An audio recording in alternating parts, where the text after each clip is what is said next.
Taigi labas vakaras, mieli svečiai susirinkę į susitikimą su estų autore Lena Tungal ir jos trilogijos Draugė mergaitė pasitiktuvių vakarą vykstantį Lietuvos rašytojų sąjungoje. Tai jau 8. Lietuvos Respublikos kultūros ministerijos ir Lietuvos rašytojų sąjungos draugė su partneriais Latvijos ir Estijos rašytojų sąjungomis įkurtos serijos Naujoji klasika Baltijos asamblėjos premijos laureatų kūryba išleista knyga, kurią iš estų kalbos puikiai išvertė Danutė Sirijos Giraitė, redagavo Auksė Žiukienė, korektorė Asta Žukaitė, serijos dailininkė Deimantė Rybakovienė. Taigi, pirmiausia, norėčiau padėkoti išdalinam pas mus prieš kelias valandas be jokių kliučių atskridusiai autoriai Lena Tungal. Ir keli žodžius tarti apie šią tikrai ypatingą mūsų vakaro viešnią. Lena Tungal, mylima Estijos vaikų ir ne tik vaikų rašytoja, poetė, prozininkė, Tartu universitete baigė estų filologijos studijas.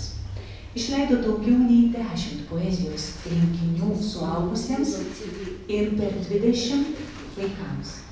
Jos kūriniai išversti į daugelį kalbų, o autorė apdovanota daugybę prestižinių literatūrinių premijų. 2018 metais, minint Estijos nepriklausomybės 100-metį, pagal knygą buvo pastatytas vaidybinis filmas Draugė mergaitė. Galbūt kai kurie iš čia susirinkusių ir matėte šį filmą, tikrai pavergusi daugelio širdis.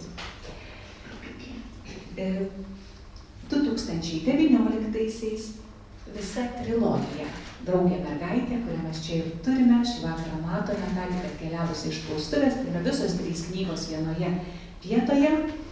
Ši trilogija pelnė Baltijos asamblėjos literatūros premiją. Šties įspūdingi nuopelnai. Na ir aš sėdu kamantinėti mūsų šio vakaro viešnios Lena Tungal. Tai pirmiausia, noriu paklausti, koks įspūdis paėmus į rankas Draugė mergaitę lietuvių kalba, visas 3 knygas vienoje vietoje, tokias ryškias, iš tikrųjų nepaprastai kita knyga yra tokia ryški, traukianti akį. Tai koks jūsų įspūdis? Tunne on võtta kätte 7. märts, antud järgsa kaan. Lõpuks on meil kõik 3 raamatut ühes kohas olemas, kui Bertil. Ma olen väga õnnelik selle üle, aga mõtlen, et kui see esimene osa tänu sinule ilmus, siis ma ootasin ka teisi, aga ajad olid rasked. Eriti ma mõtlen selle peale, et mu ema oleks väga rõõmustanud, et see leedu keeles ilmus, sest et tema, kes nüüd selles triloogias alles tegelikult ilmub ikkagi 3. osas, tema oli koos Inta Vagilaadis leedulastega ja rääkis sellest lugusid, kurgilugusid rahvused. Taip, autorė labai džiaugiasi ir kad knyga išėjo visos 3 dalys ir prisimena, kad pirmąją dalį dar išleidom labai seniai, prieš gerą 10-15 metų ir gimtasis žodis tada išleidom ir jos mama dar tada buvo Jolanta Mamulė, pagrindinės knygos personažas, viena iš pagrindinių, kurio mažoji Lėvo taip laukia visoje knygoje tas laukimas. Ir ta Mamulė dar jos spėjo pamatyti pirmą dalį. Ir labai džiaugiasi, kadangi jinai savo tam lagerį, kur kalėjo Intoj, jinai irgi su keliom lietuvaitėm vienam barankė, draugam. Tai knygoje, kadangi yra tikri asmeniniai jūsų prisiminimai, Tai ką reiškia šiandien jums ši knyga? Galbūt prabėgo daugybė laiko, tai va žiūrint per laiko perspektyvą. Ką reiškia jums būti šios knygos pristatyme šiandien?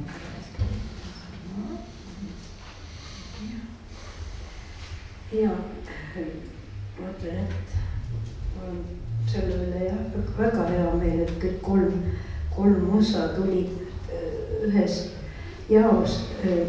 Eestis ilmus 3. osa alles samal ajal, kui film tehti ja siis tekkiski suur segadus kõik kokku. Muidu ilmusid kõik ka suure vahega.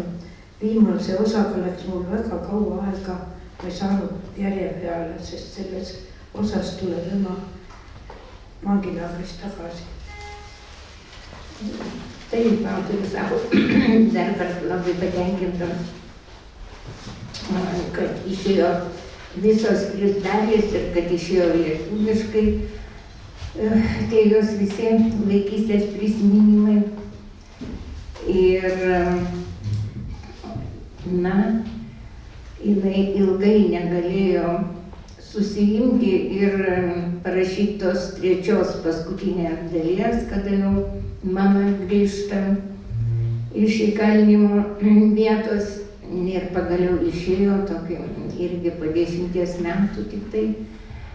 Ir dabar 19 metais pelnė Baltijos asamblėjos premiją, visos 3 knygos.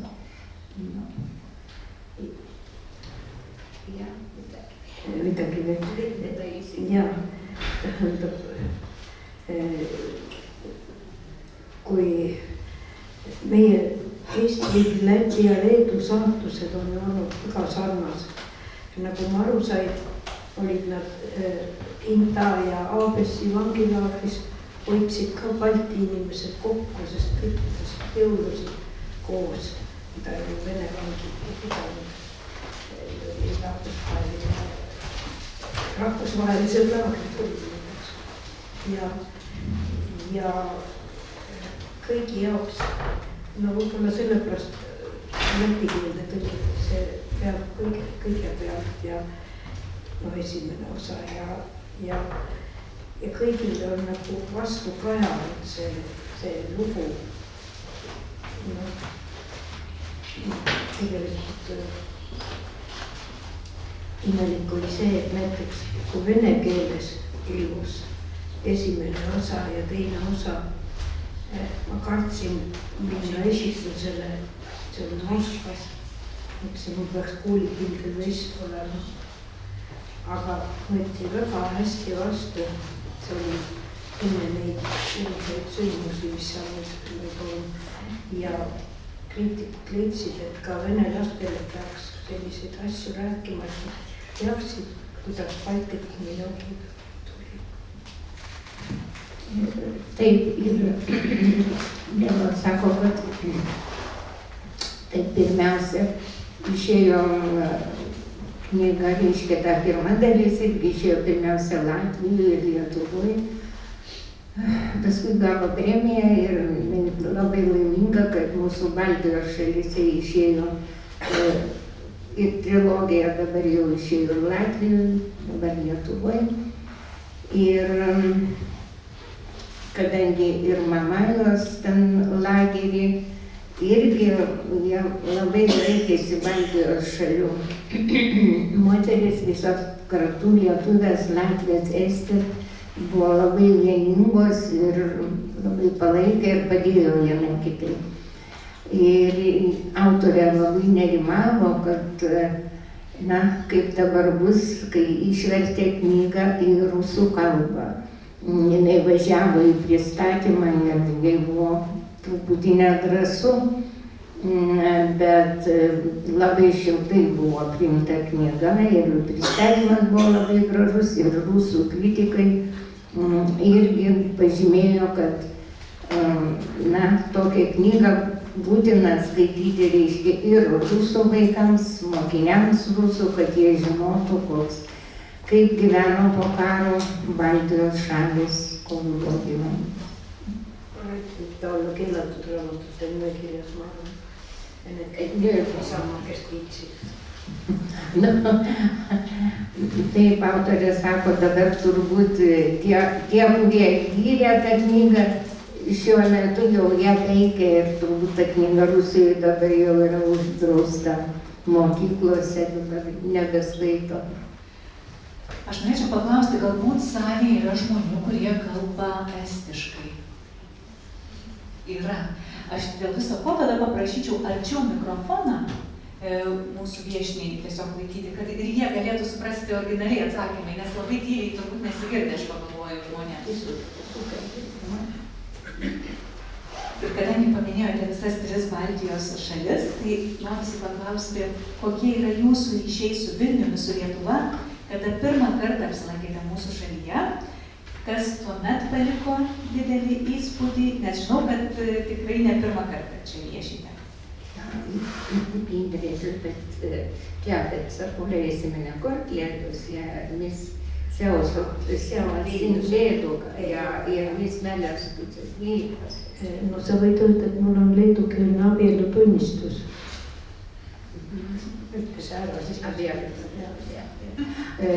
Taip, na, šičia tokia labai įdomi ir ilga istorija, nes kai Lėvos vyras buvo Šiauliuose kariuomeniai, jinai dar buvo studentė ir atvažiavo pas jį ir jie čia susituokė Šiauliuose kariuomeniai, liudininkė buvo valytoja, ten esame tokia tetulė valytoja ir dar kažkoks kareivis. Ir Šiauliuose Lietuvoje susitiekė ir paskui dažnai važinėjo irgi dar pas vyrą, bet, nu, ne į Vilnių, bet į Šiaulius, bet kas Vilnius, ką tik ei, see oli Šiaulias. Aga Šiaulias oli väga tore, niisugune, see oli väga venelik, oli see linnaosa. Aga Raimo oli trummar kanis. Ir vyras, na, dabar amžinatilsį garsus kompozitorius, jo, Raimo Kangro, jis tuo metu Šiauliuose kariuomenėje buvo būgnininkas. Ja siis meie pulmad toimusid Pilli orkestri ruumis ja tekid oli akent ees, sest keegi ei tohtinud näha. Ir jų tuoktuvės vyko orkestro, reiškia, na, šito dūdų orkestro patalpose ir langai buvo visi užtamsinti, nes nieks, nu, neturėjo matyti, kas ten. Aga enne seda oli meil suur probleem, sest Eestis ei ole kombeks, et abielu registreerimisel on tunnistaja. Aga Šiaulias oli vaja meil 2 tunnistajat. Ja käisime mööda tänavaid, otsisime, kes võiks olla Ir buvo irgi didelė jam problema kilusi, kadangi Estijoje tuo metu, na, metrikacijos biuruose ir šiaip nereikėjo liudininkų, nereikėdavo. O Šiauliuose pareikalavo 2 liudininkų ir jie tiesiog vaikščiojo gatvę ir ieškojo liudininkų. Būsimas žymus kompozitorius ir žymi rašytoja, nu, tada dar jį buvo studentė, o jisai kareivėlė. Ja, aga ilusad mälestused on Šiaulias ka, kui palju ilusad liini seal oli, nii et see kõik oli. Aga muidugi väike selline fakt, et meil ei olnud midagi, ma võin Tallinnast kaasa Pilfiiteris, kui džinn või viski, ma ise ei olnud sinna. Ja meil oli 2 klaasi ja kallasime selle klaasides. Orkestripoisid olid enamasti venelased, kellel oli teistmoodi komb. 2 esimest võtsid need klaasid ja tegid tühjaks. Ja teistele ei jäänud hinda. No, kõik, mis sa teed, jah. Na, taip ir Lėvo atvežė iš Talino porą gėrimų, tokių nedidelių, didelį ar kažką panašaus. Ir įpylė 2 didelius stiklus, taip, na, simboliškai pastatė. O rusų vaikinai, kareiviai, reiškia, pradėjo gert, pasiėmė ir išgėrė ir kitiem nevyko, ir tiem jaunavedžiam irgi. Niisugune vaene pulvaga abielu püstis üle 27 aastani. Taip. Et oli õnnelik aeg siis. Taip, tokie buvo laimingiausi ir gražiausi prisiminimai.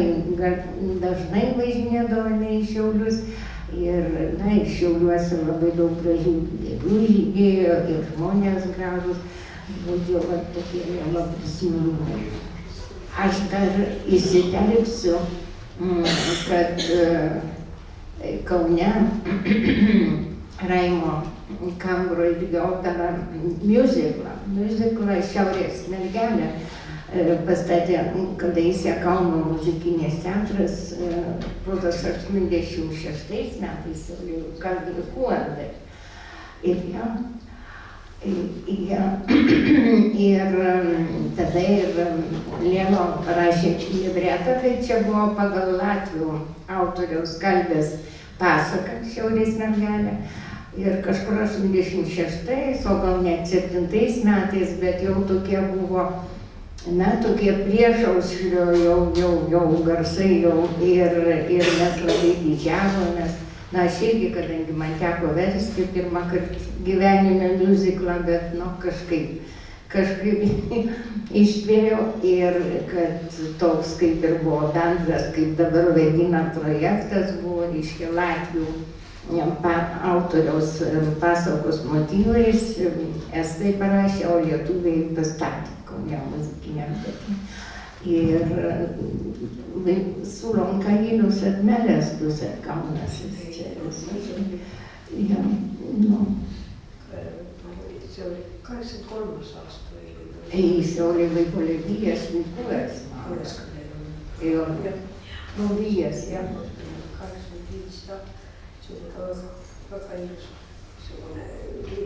Ja väga hästi võeti vastu, nii et see 2 aastat pidevat lavad seal Kaunases.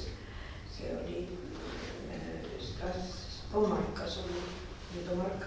Jah, Tomarkas. Ei, me Vilniuses käisime Raimoga ka, sest siin oli stuudio, ma ei tea, mäleta. See oli ainult üks üleliiduline stuudio, meloodia ja siis käisime siin plaate tegemas, sest Raimo sõber, dirigent oli Saulius Sondenskis. Et me tema pool käisime väga palju, need on kõik vanemad põlvkonna inimesed, ma ei tea, palju neist nüüd olemas on, aga ma mäletan, Sondenskis ja kodus nüüd rahvas see, et puhvete peal oli niisugune merevaigu tükk, nii et see oli Sondenskis? Jah, Vilniuses. Oli, jah. Taip, ir iš Kauno irgi gražus prisiminimai, jie nekarto buvo su vyru, tas spektaklis, miuziklas, tokiu dideliu, arba roko opera, dar vadino, tais laikais didelis anšlagas buvo ir ėjo porą trejetų metų visą laiką rodė Kaune. Ir taip pat į Vilnių atvažiuodavo gana dažnai, kadangi čia buvo viena iš nedaugelio ir vienintelė plokštelių, reiškia, garso įrašų studija. Ir Raimo savo kūrinius plokšteles čia įrašinėdavo. Jis taip pat draugavo labai su Sondeckiu, bendravo ir draugavo ir jie atsimena, kad svečiuodavosi pas Sondeckį ir didžiausią įspūdį paliko, kad ten ant Indaujos pastatytas buvo toks didžiulis gintaras. Sondeckis turėjo tokį didelį, labai gražų gintarą. Ja muljetavalt, aga no ütlesid, me tollal käisidki, otsid nagu ühte Kaela Baltikumi heliloojad ja muide me oleme isegi Landsbergis, aga ühe poolaius mõtnud koos, siis oli ta muusikateadlane. Slaide, siis tehti slaide. Mingi aeg oli, fotosid ei tehtud ja need slaidid nagu kustuvad ära ja oli küll tore kõik, kuidas ma mõtlesin, Leedu poliitika meie No. Ir taip pat su Landsbergiu Raimo bendravom, mes su vyresniuoju. Ir aš atsimenu pati, jie man rodė, jo tokia skaidrės, labai įdomios, gražios, su Landsbergiu, su Raimu, visi kartu. Nuotraukų kažkaip, sako, nebuvo madinga fotografuoti, bet turėjo skaidrų. Tokie įspūdžiai. Dėkoju už prisiminimus. Dabar klausimas gerbiamai Danutei. Esate išvertus ne vieną Lelo knygą į lietuvių kalbą. Kokie iššūkiai tikojo verčiant šią? Kuo išskirtinė galbūt ši knyga yra, kaip žinant visą bendrai Lelos kūrybos kelią?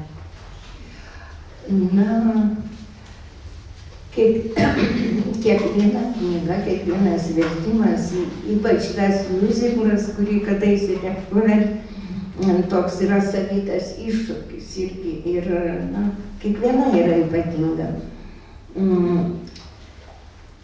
Žinoma, pirmiausia, tai didžiausias iššūkis tai yra labai skirtingos pačių mūsų kalbų struktūros ir kadangi tai yra ukrofinai ir indoeuropiečiai jau labai tolimi esam, tai nepalyginti su kitom kalbinėm grupėm, yra sudėtinga. O ši didelė tokia istorinė, sakyčiau, knyga, tikrai istorinė, yra gausi visokiausių realijų ir buitinių smulkmenų ir tokių nedidukų iššūkių, bet buvo daug. Pavyzdžiui, jeigu tai iššūkiai, sakykime, sunkumai, estai Lentpjūvę vadina malūnu. Reiškia, kodėl malūnas? Mes sakom Lentpjūvė, o ten yra, reiškia, kaip ir pjovimo malūnas, saja veski. Veski yra grinai malūnas. Saja nukrenta dažnai ir knygoje, reiškia, veža lentas iš malūno, ar ten veža lentas į malūną. Reiškia, kol aš irgi supratau, kas ir kaip, ir netgi tada prisiminiau, kad ir Lietuvoje yra malūnas, brūkšnelis Lentpjūvė, tokio būdavo, kad pradėjau studijuoti, kad tai variklis vienas ten gaterį pajungdavo. Ir taip įdomiai, žodžiu, kad malūnas yra tikrai malūnas Veski, bet Veski yra ir Lentpjūvė ir taip gali susipainioti. O tikrai jau iššūkis buvo, tai daugybė dainų, kurias Mažoji Lela, čia jos toks buvo pagrindinės dienos, ėjo prie radijo, gavo iš tetos dovanų radiją ir klausėsi dainų, tokių sovietinių, visos beveik taip rusiškos, išverstos į estų kalbą. Atitikmenų niekur nepavyko man gauti, gal ten vieną kitą, ten tas himnas, pionierių ar komjaunuolių ar tarybinės, ten toks įjungo vadinasi, kažką tokio, daugiau nieko, jų buvo daugybė, kiekvienas dalim. Ir kas reikia megapalių laulė, kas roliai, kad nisuguna laulė, pusta vaiksiai neatsinat. Пяс. То есть, не то не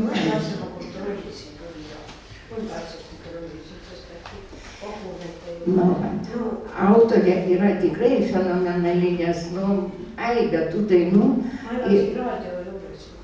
Čia yra, kad reiškia vaikas, būdama, jis to radijo, tėtis dirbo mokykloje, mokytojas, o mama buvo išvežta ir jinai viena likusi namie visą laiką radijo klausėsi. Ir pionierių rūmų, vaikų choro dainų tokiausia.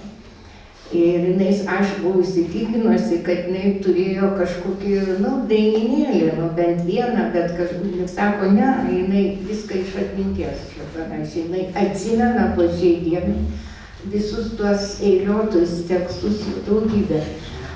Fenomenaliai, tikrai atmintis.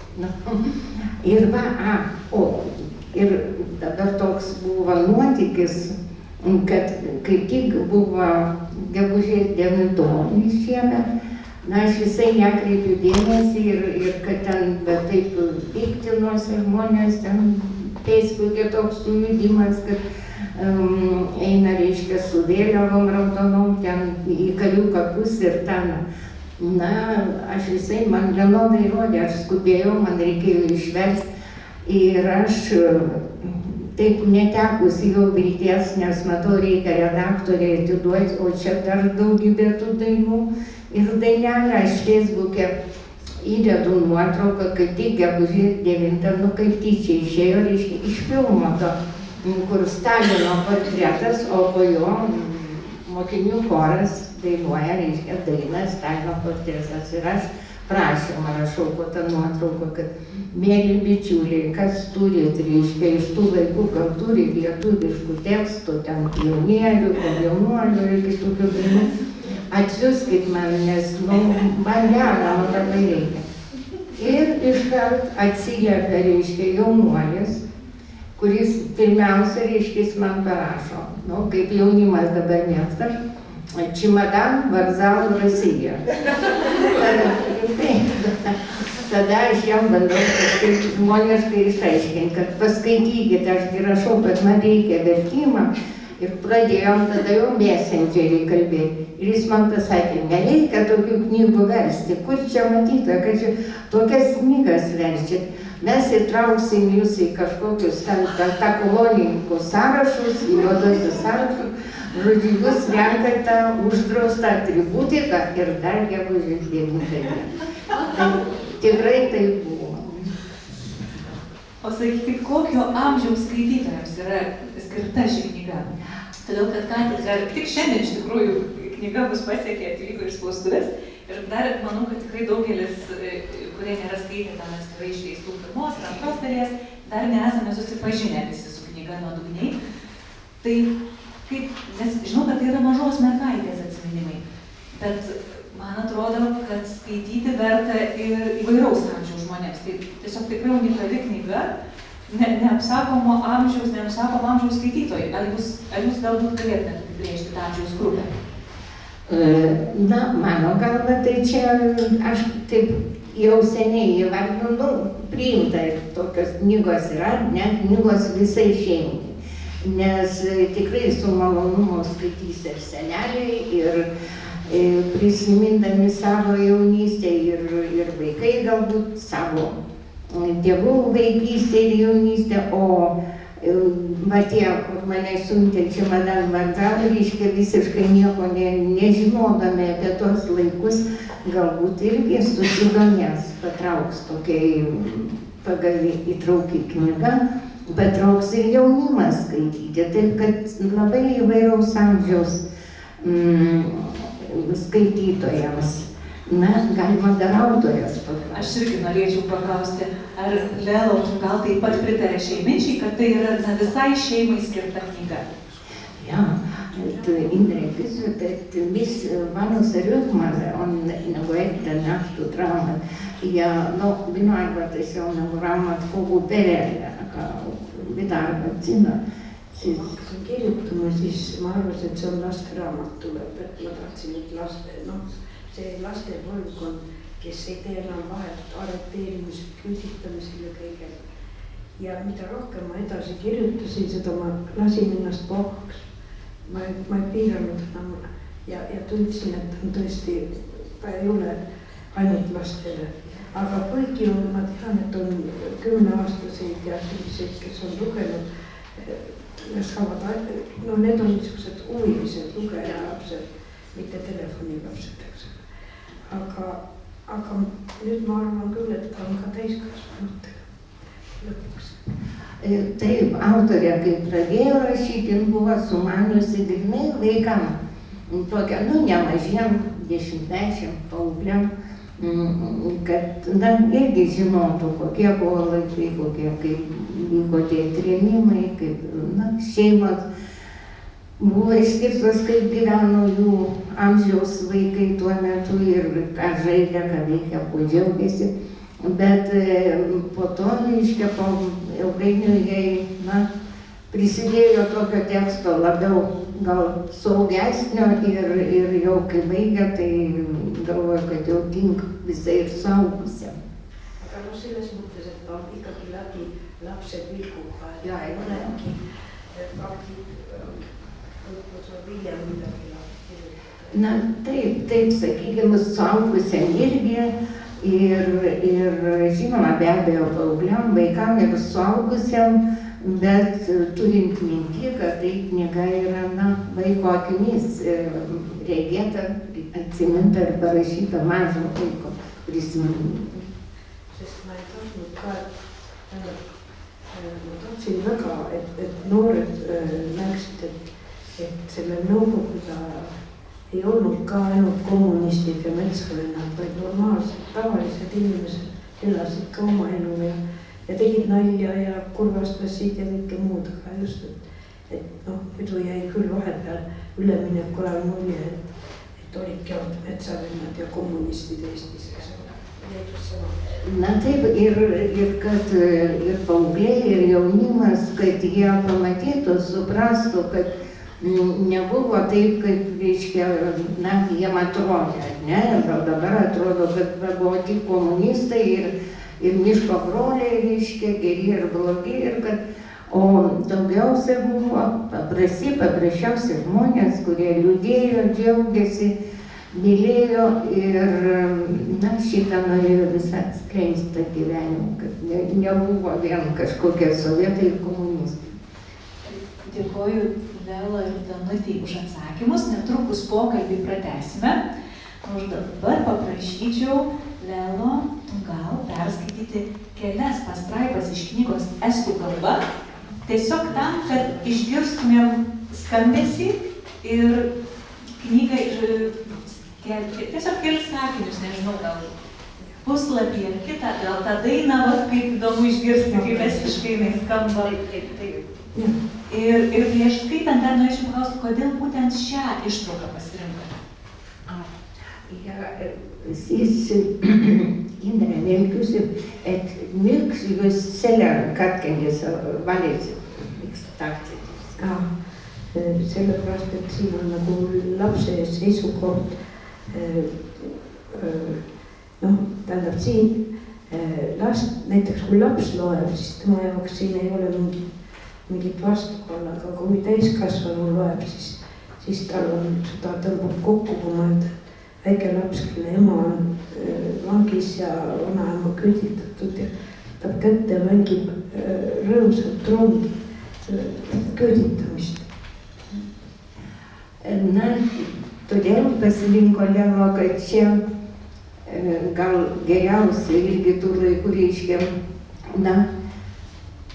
išryškėja tas tragizmas ir liūdnas dalykas ir žinoma tragizmas, kad mažas vaikas nesupranta, kas tai yra trėmimai, kas yra politikai, mergaitė, kurios mama reiškia yra lagerį, močiutė ištremta ir ten daugybė dar kitų giminių, o jinai įsivaizduoja, kad čia graži, linksma kelionė ir kad tie tolimieji rytai ir Kazachstanas, tolimieji rytai yra be galo kažkokia didinga tolima šalis ir visi linksmai dainuoja tą dainą tarybinę apie traukinį ir dainuoja ir visi linksmi važiuoja į tremtį. Taip suprato vaikas.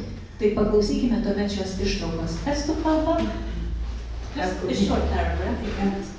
O netrukus ir pasiklausysime lietuviškai. Minu taluvanaema Mari oli mulle püssimeeste vahel seistes öelnud, sina naerad, mina nutan, kes teab, kas mu silmad sind veel näha saavad. Ega ma ise vanaema Mari enam hästi mäletanudki, aga seda ütlemist tuletasid suured inimesed meelde alati, kui küüditamisest kõneldi. juttudeks, aga laul oli mul loomavagunis reisijate jaoks täitsa olemas. Seda esitas pioneeride ballee lastekoor raadiosaadetes nii sageli, et sõnad jäid mulle iseenesest pähe. Rong sõida, sõida, sõida ja kiirust lisa veel ja kilomeetreid võidame kaunil vakateel. Me näeme Maia linnu ja rahva rõõmsat tööd ja vaimustuse innul laul helisevad veel. Trattata, küll on lõbus rännata, kaasas aktiivana, kirju kuht ja kaana, koe ja kast ja valge jäänes, küll lõbus kambakene. Nii, it's all.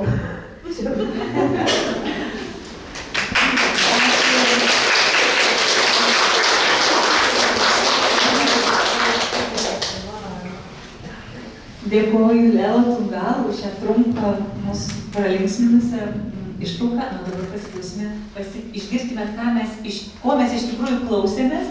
Ir kviečiu aktorę Saulę Emiliją Rašimaitę prie mikrofono, kuri mums paskaitys šiek tiek išsamiau, šiek tiek platesnė ištrauka.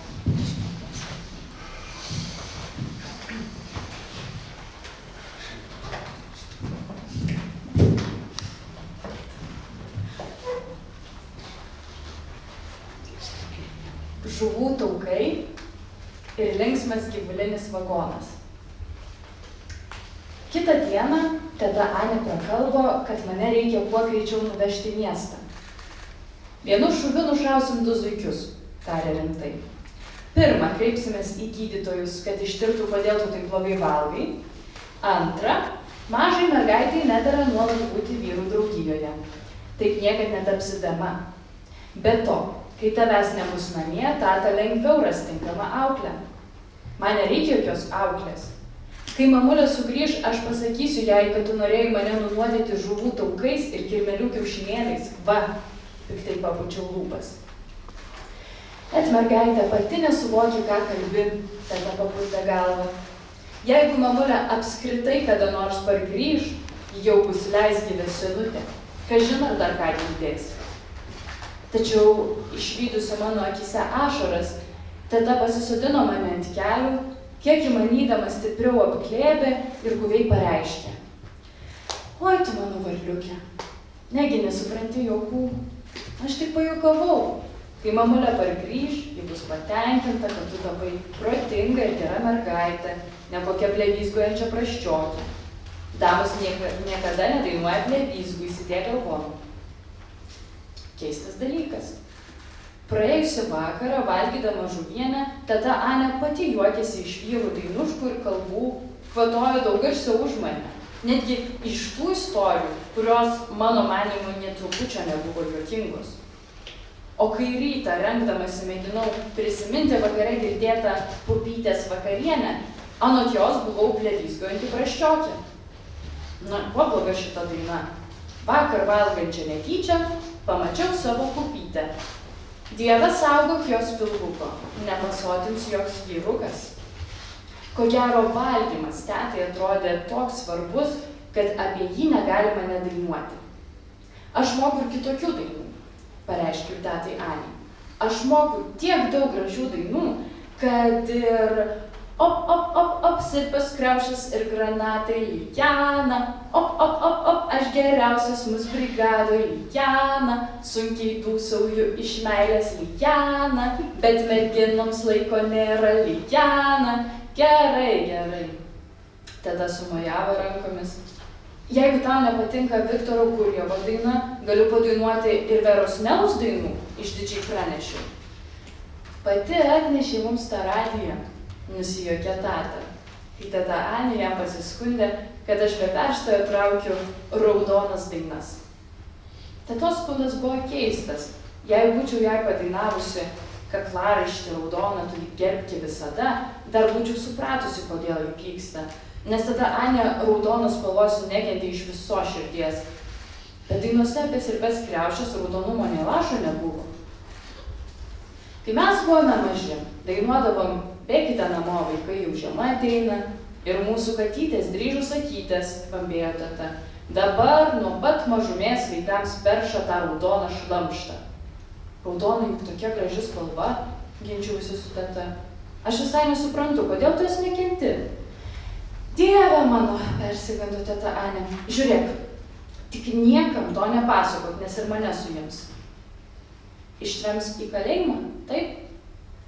Teta sukikeno, o tata šyptelėjo. Ak, vaikeli mielas. Teta Anė vėl puolė mane glėbesčiuoti. Ištrems į kalėjimą. Trėmimas ir įkalinimas yra du skirtingi dalykai. Tavo močiutė ir teta Elė ir teta Nora su mažyliais ištrėmė Rusijon. Jėga sugrūdo į gyvulinius vagonus ir išvežė į Sibirą. O tavo mamulė ir mano brolis Einas, jie mažumėlė kietesni. Juos pasodino į kalėjimą už spygliuotų vielų. Mamulės brolis Rudis, tasai laivyno karininkas, irgi kalintas lageryje, o vyresnėlis brolis Polis gana, niūriai pertraukė tata. Baikime tas kalbas. Jeigu neturit rimtesnių darbų, geriau skaitykite pasakų knygeles. Aš pažadėjau Arturui patarkinti šienaujant. Prieš vakarinį autobusą pareisiu namo ir motociklu nuvešiu jūs iki kelio. Jeigu tu, Ane, tikrai ketini su Lėla važiuoti į miestą. Pasakų knygeles, burbėjo teta Anė, kai likome dviese. Namuose darbai nebaigti, o jis liepia skaityti knygeles. Ji prisakė man gražiai ir tyliai žaisti ir nuėjo virtuvėn mazgoti indų. Bet koks žaidimas palyginti su tetos tvarkymu atrodė gražus ir tylus. Kai šalia toks tarškesys ir darbai nebaigti, man visai nebuvo ūpo skaityti knygą. Iš kertės už rašomojo stalo į kambario vidurį ištraukiau 2 tatos skaitytuvus. Surišau jas rožiniu kaspinu ir prie didesnio dar pririšau kitą, languotą kaspiną. Žaidžiau, kad skaitytuvai yra traukinys. Į pirmą vagoną kėliau savo Lėlę Katę, keletą kaladėlių su gyvūnų paveiksliukais ir mažytelaitę rausvą bakelitinę lėlytę, kurią su tokios pat spalvos vonele tata parvežė man iš Laisvės parduotuvės. Į antrą vagoną įsodinau meškutį, porcelianinę zylę ir vienakį ančiuką. Dabar pradėsime trėmimą, pranešiau keleiviams. Tu. Vienakis ančiukas šūktelėjo. Kažin, ar mano akis dar kada regės tave? Bet kiti tylėjo, nes aš gerai nežinojau, ką tarp savęs šneka gyvulinio vagono keleiviai. Mano sodžiaus močiutė Marė, stovėdama tarp sargybinių, esą man sakiusi: Vaiki, tu juokiesi, o aš verkiu. Kažin, ar mano akis dar kada regės tave? Aš pati gerai neprisiminiau močiutės Marės, bet tą jos atsisveikinimą suaugusieji nuolat minėdavo, kai prabildavo apie trėmimą. Kalbos tai yra kalbos, o štai dainą gyvulinio vagono keleiviams aš jau mokėjau. Pionierių rūmų vaikų choras laiškininko Karelo laidoje ją atlikdavo taip dažnai, kad savaime išmokau žodžius. Mes lekiam į tolimus kraštus ir kilometrais driekęs mūsų kelias nuostabus. Mes regim kaimus, miestus ir daug džiugių veidų, lai skamba mūsų dainelė tarp pievų ir laukų. Tratata, kaip smagu keliaut drauge. Mes vežame beždžionę ir ožką mekekionę, šunį, katę, baltą triušį, štai linksma draugija mūsų. Tiesa, aš nežinojau, kokie gyvūnai važiavo tame vagone, kuris močiutė Marė kartu su teta Elė išvežė į šaltuosius kraštus. Tačiau mamulė nuolat sakė, kad sodžiaus močiutė labai mylėjo visus savo gyvulėlius. Karves, avis ir kiaules, taip pat šunis ir kates. Vištos tiesiog lėkte lėkdavo prie jos, kai jis stovėjo ėjavarbadės ūkio kieme, laikydama maišelę avižų. Tikriausiai ir tame gyvuliniame vagone jis sėdėjo tarp vištų ir gaidžių. Tai buvo kur kas smagiau, negu elektriniu traukiniu iš Baltijos stoties važiuoti į Rahumėją. Kiulė ir Anė, tėtės Rudžio dukteris, buvo tik metais kitais vyresnis už mane, aš jiems truputį pavydėjau. Juk jos net kelias savaitės važiavo gyvuliniame vagone. o jų naujos gyvenamosios vietos pavadinimas Krasnojarsko kraštas skambėjo labai didingai. Taip didingai pavadintoje vietoje galėjo gyventi ir kokia beždžionė. Mediniai skaitytuvų ritinėliai smarkiai bildeno į grindis, kad panešėtų į traukinio rato dundesį. Teta Anė su samčiu rankoje pasirodė tarp duryje. Na, koks čia triukšmas? Trėmimas, džiugiai pranešiau. Linksmi keleiviai važiuoja į Krasnojarsko kraštą.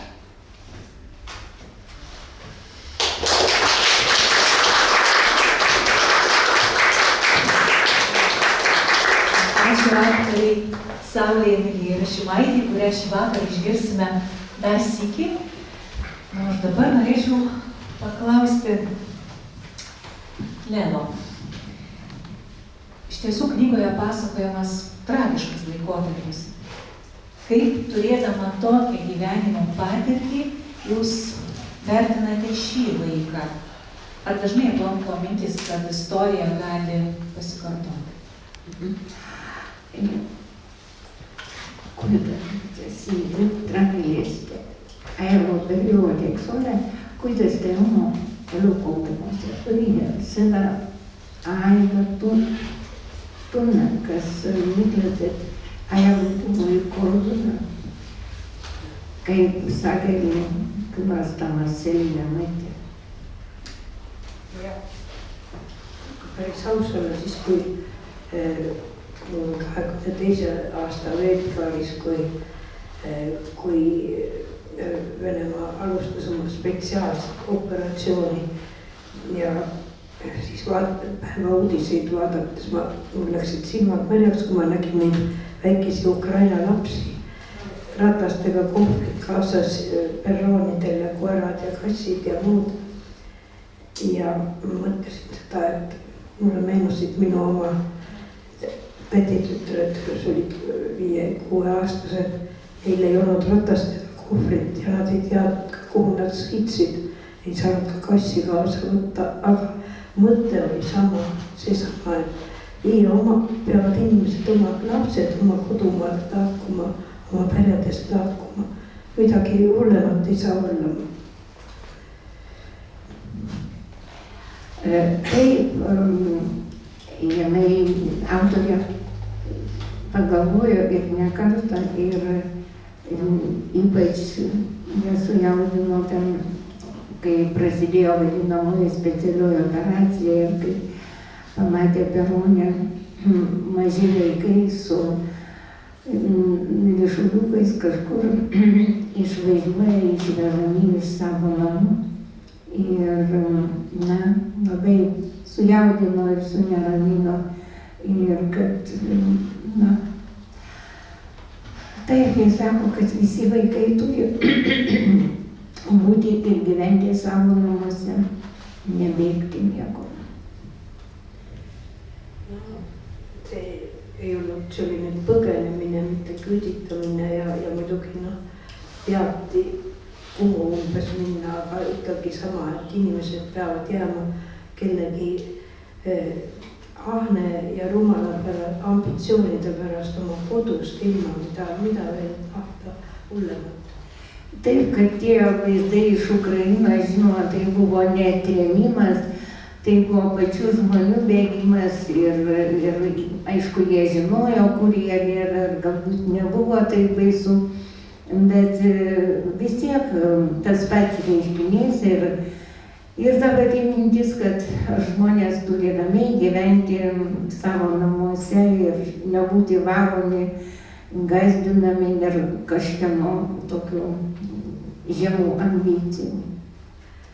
Minu vanaema oli 84, kui ta ära viidi Novosibirski oblastisse. Onutütred läksid oma emaga Krasnojarski kraiste, nagu see oli, mida ma kadestasin, sest oli nii uhke sõna Krasnojarski. Ja nemad tüdrukud tulid tagasi aga vanaema ka oli niisugune asi, et ta teada sai 56. aastal, et ta võib koju sõita. siis ta oli 89 ja ta sai infarkti. see oli siis südamerahatus, see mõjus talle nii et ta on maetud ikkagi kuskile sinna Novosibirski oblastisse, Šadrino külasse. Taip, ir čia dažnai knygoje minima jos močiutė Marė buvo išvežta, ištremta, būdama 84 metų. Ir taip pat ir knygoje rašome, jinai dirbo dar ten tokio amžiaus būdama sunkius ūkio darbus ir laukuose, ir dirbo viską su kitais kartu ir jinai ištvėrė iki 89 metų ten. Ir tada jau galėjo grįžti, paskelbė amnesiją ir ją ištiko širdies priepuolis, infarktas ir liko palaidota, nežino kur ten, Novosibirsko. Kui mõelda, et inimene oli sünnitanud 14 last ja suureks kasvatanud 9 sel ajal, kui ei olnud elektrit, kui ei olnud veevärki, midagi, kõik, kes lõpuks Eesti ajal 30-ndatel leidis, et nüüd on kõik lapsed noored oma järje peal pärast seda viia ja tema nutmispaika ei teata enam, eks ole, sellesama. No ma ütlen, et hea, et ta ei teadnud oma saatust. Na, taip, ir kai pagalvoji, kad ir moteris, kuri pagimdė 14 vaikų ir užaugino 9, na, kiti mirė per epidemijas. Ir buvo labai tokie šaunūs visi jos vaikai, ūkininkai, karininkai ir buvo kažkur išvežta, išmesta ir niekas nežino, kur jinai palaidota. Na, jos amžinatilsio vietas, taip kad likimas yra negailestingas, taip baisu. O kaip Jūs manote, ką Jūs pačiai asmeniškai, Jūsų charakterį šios sunkios patirtys davė, suformavo, keitė?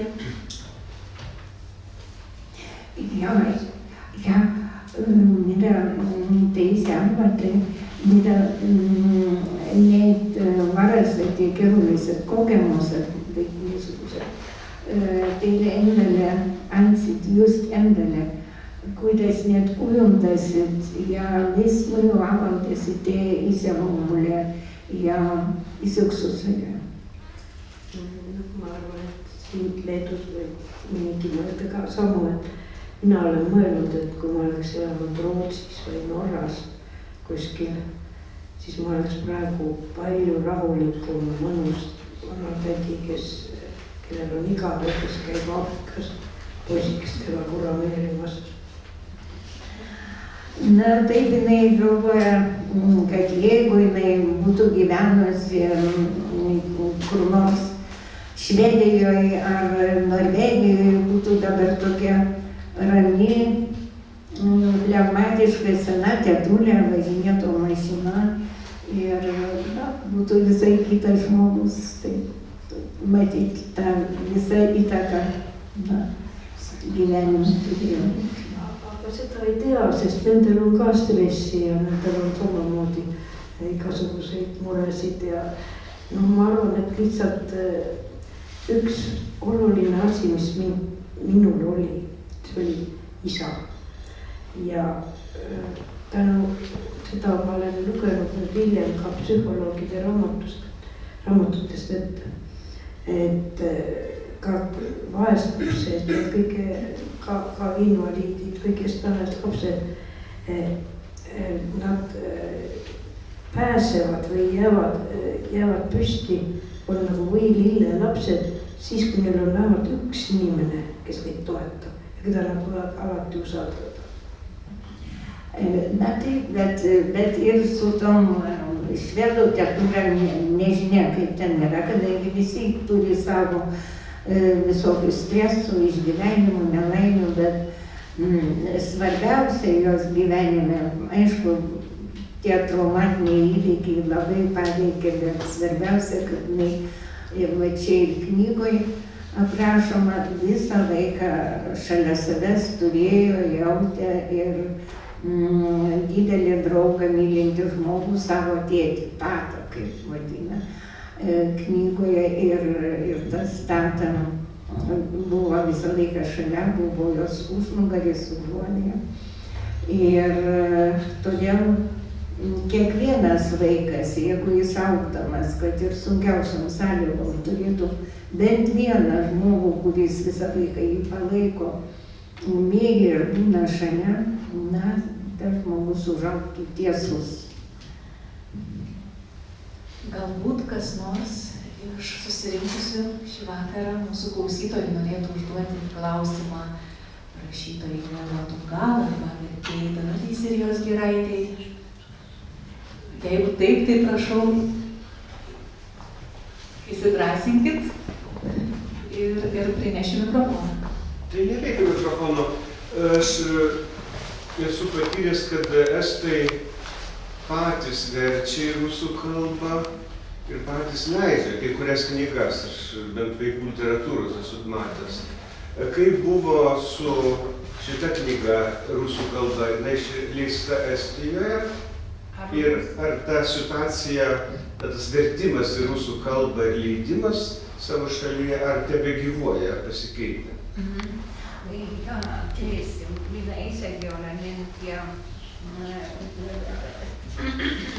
venekeelten Eestis on väga palju raamatuid, just tämmöistä, no üldse Eestis ja Eestis tõlgitud ja eestlased välja andnud. Kuidas on selle raamatuga, kas see oli Eestis alustatud? Eestis. Ja kirjastus ja aga nad käisid alati, mina käisin ka endaga seal raamatulaadal Moskvas, mis oli tõesti üllatav. Samamoodi Peterburis. Peterburis oli samamoodi täitsa tunnustatud kriitikud, kes leidsid, et noh, nemad ei tea, nende jaoks oli see huvitav, nad ei teadnud ka seda. Nii et meie toodi Eestis toodi sinna Peterburi. Jah, just nimelt. Taip, Estijoje šitą knygą išleido. Estijoje irgi išvertė ir išleido ir toliau leidžia. Aš pati mačiau ne vieną knygą rusų kalbą. Ir rusai nupirko didelį kiekį ir buvo mugės Maskvoje ir Peterburge ir Lero važinėjo pristatinėti, susitikimai su mokiniais buvo. Bet Estijoje išleido. Kirjastus KPT, kes annab välja kirjastus mingi lastepäev. Neid on kõik. Avatud just eesti kirjandus vene keeles ja nad, nagu ma kuulsin enne, olid päris jõukad. Osteti posti teele väga palju, aga praegu on nad hädas vist. No praegu jah. Tokia yra leidykla, gana didelė trumpinis KPT. Bet tam iššifruoti reiškia, ką reiškia. Ir yra tas KPT vaikam, dėtėm. Ir leisdavo labai nemažus tiražus ir rusai labai noriai pirkdavo. Dabar viskas sustojo, turbūt jau leidykla turbūt bankrutuoja. Bet taip leido. O kokį klausimą dažniausiai, kaip minėjote, kad buvo susitikimai su moksleiviais, ir šiaip turbūt dažnai keliaujate, važinėjate, susitinkate su skaitytojais. Kokį klausimą dažniausiai tenka išgirsti? Ja, et sai ikka palju, käid kohtumas tõesti lastega, eks ole, ja lugejatega ja millised küsimused huvitavad sulle antakse ja võib-olla mõni oli mingi eraldi, no huvitav, eriti, et mis küsimus. Gal koks pasikartojantis yra? Ja, midagi niisugust põnevat. Midagi põnevat, ma ei oska, ei üsna tavaliselt mitu raamatut sa oled kirjutanud, kui vanna sa oled, nii vanna. Dažniausia klausia, Na, kiek autoriai metų jaunimas, skaitytojai ir tada sako, o, tokia sena.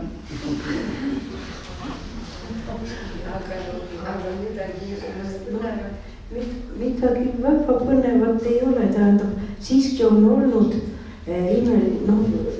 vahvaid lapsi küll, ma kunagi käisin, lugesin, ma tõlkisin Julian Tuvimi Poola lasteluuletajat ja seda tõlget ette lugedes tuli mu tunne, jumal, see on nagu väiksed lapsed, kas nad teavad, mis on Kopernik. Ja küsin, et vabandust, kas te teate, kes oli onu Kopernik, ütlen väikselt nii, üks tõstab käe ja Kopernikus oli praktiliselt esimene teadlane, kes tunnistas solaarse kosmosesüsteemi olemas. Klassist on esimene E. Ja see Poola kirjanik küsis siis, jah. Ja, no jah, buvo atvykęs nebelik.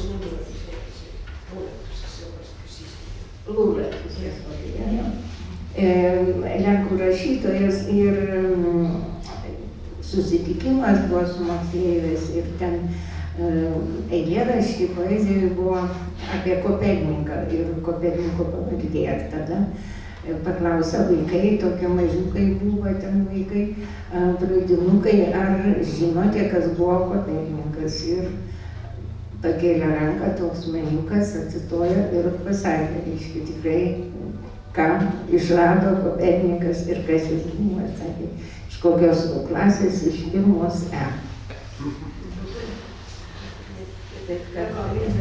Siis vanem õpetaja ütles pärast, et ta vanemad on õppejõud ja ta ei loe ilukirjandust üldse, aga ta teab kõike. Nu, čia toks buvo vaikas irgi išskirtinis, kurio tėvai mokytojai buvo ir jisai skaito tik techninę literatūrą, nieko neskaito grožinės nei vaikiškų knygų.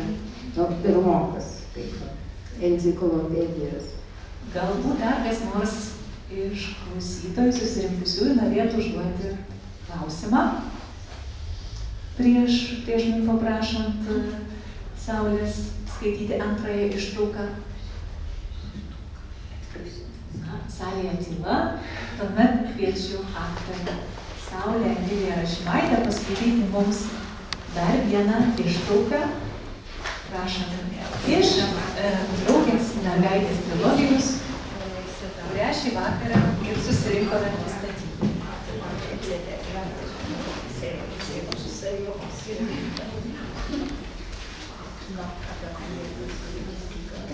Rausvas marmurinis albumėlis.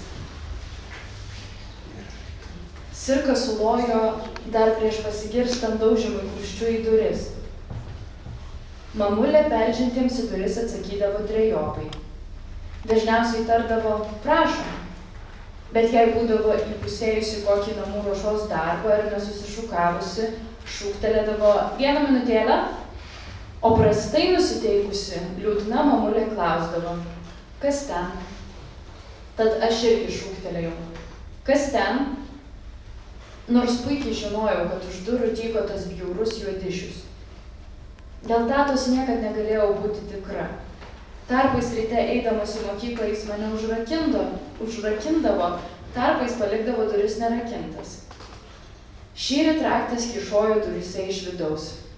Vadinasi, duris buvo neužrakintos. Pasaka baigėsi.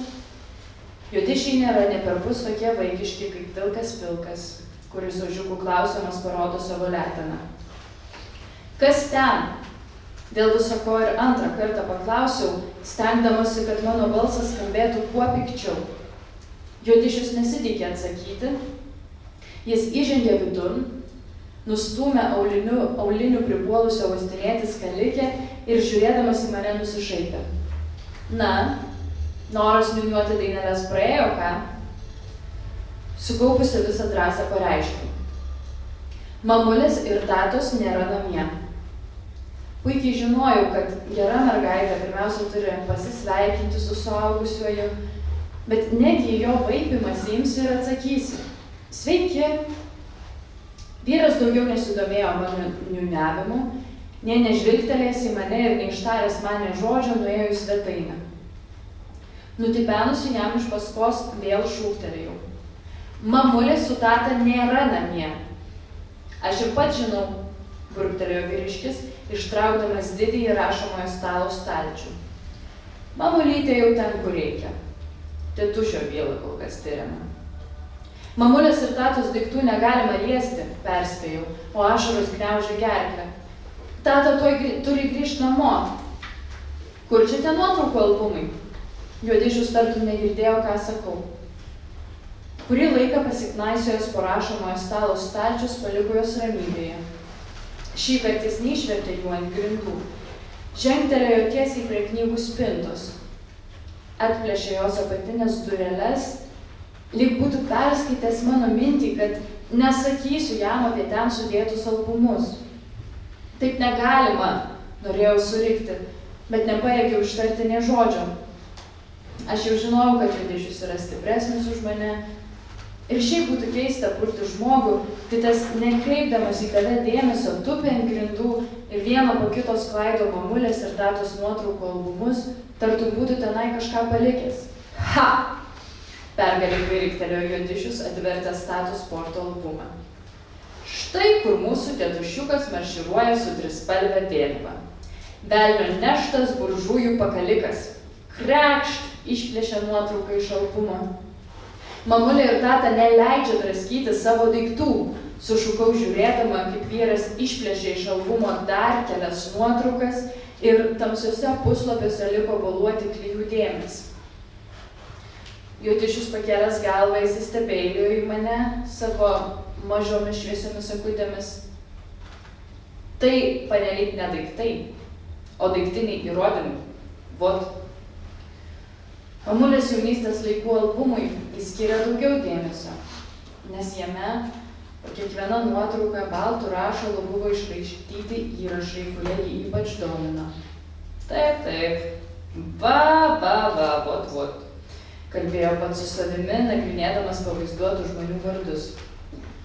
Tik pažiūrėk, kas išaiškėjo. Ernsto Idlos gimnastikos kursai. Vyras išplėšęs nuotrauką iš albumo mojavo ją man prieš nosį. Nuotraukoje buvo visas būrys moterų su gimnastikos apranga šokinėjančių vėjoje. Gimnasčių veidai buvo tokie smulkus, kad neradau tarp jų mamulės.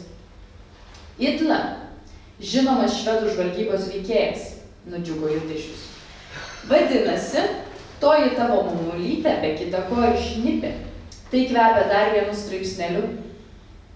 Įskyrus audinės striukės ir aulinių kvapą, neužuodžiau svetainėje jokio ypatingo kvapo. Bet pastebėjau, kad vyriškis paeiliui ėmėsi mažo, rausvai marginto albumėlio.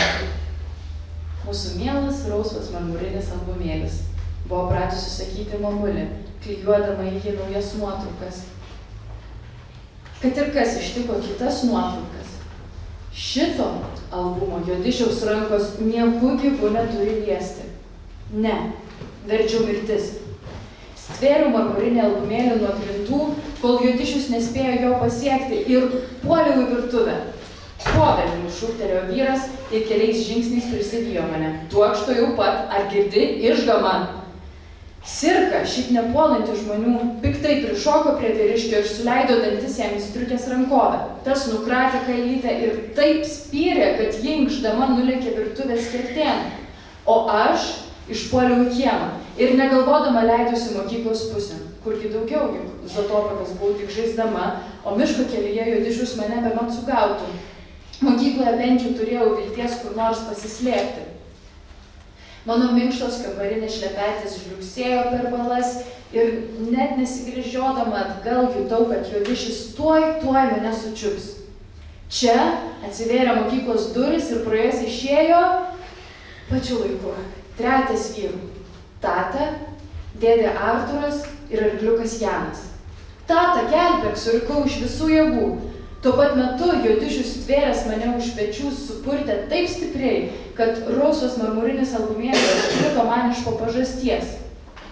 Vyras pačiupo jį ir rankovę nuvalė purvą. Mėginau atimti albumą, bet vyriškis taip stumtelėjo mane, kad vos neklestelėjau ant žemės. Ką visą tai reiškia? Staiga šalia manęs atsirado tata, sugniaužęs kumščius. Abu jo draugai irgi piktai spoksojo į Judišių ir šis tarsi sutriko. Tyrėjas Varikas, tarė jis skubriai ir bedė pirštu mano pusėn. Tasai pamplys norėjo pasprukti su daiktiniu įrodymu. Ką, rusų saugumas jau ėmė kankinti ir mažus vaikus? Paklausė arkliukas Janas. Padėkokit, kad nepanaudojau ginklo už daiktinių įrodymų slėpimą, šyptelėjo tyrėjas. Būčiau galėjęs iškart nudėti tą pamplį, nė šuo nebūtų amtelėjęs. Plačiai įskiečiau rankas ir tata mane pakėlė. Neverk, dukriut, tarė jis guosdamas, ir kaip tik tada man iš akių pabiro ašaros.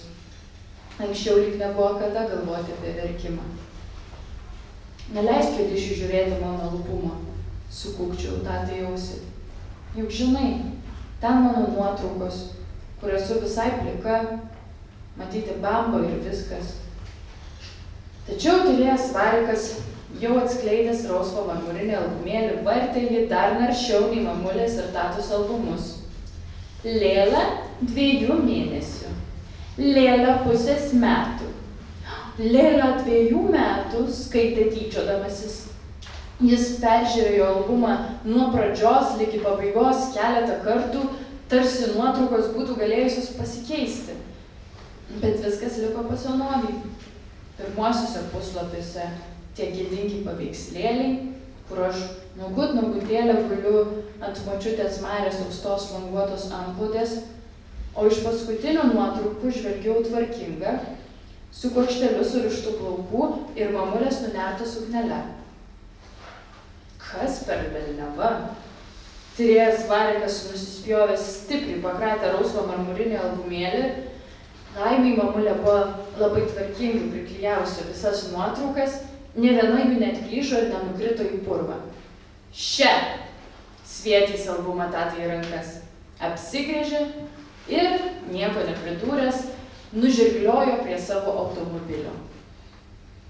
Tu tik nesakyk tatai Aniai, kad Judišius pamatė nuotraukoje mano bambą. Ir apie nuotrauką su pliku užpakaliu irgi nesakyk, kužtelėjau tatai. Ar gerai? Nesakysiu, duodu garbės žodį. Tylutėliai atsakė tata ir dar tyliau nusijuokė. Žinojau tą juoką ir mokėjau jį pamėgdžioti. Taip, mėnesėtą naktį juokėsi senas indėnas, prie liūto olos aptikęs baltaveidžio pėdsaką. Hi, hi, hi, hi.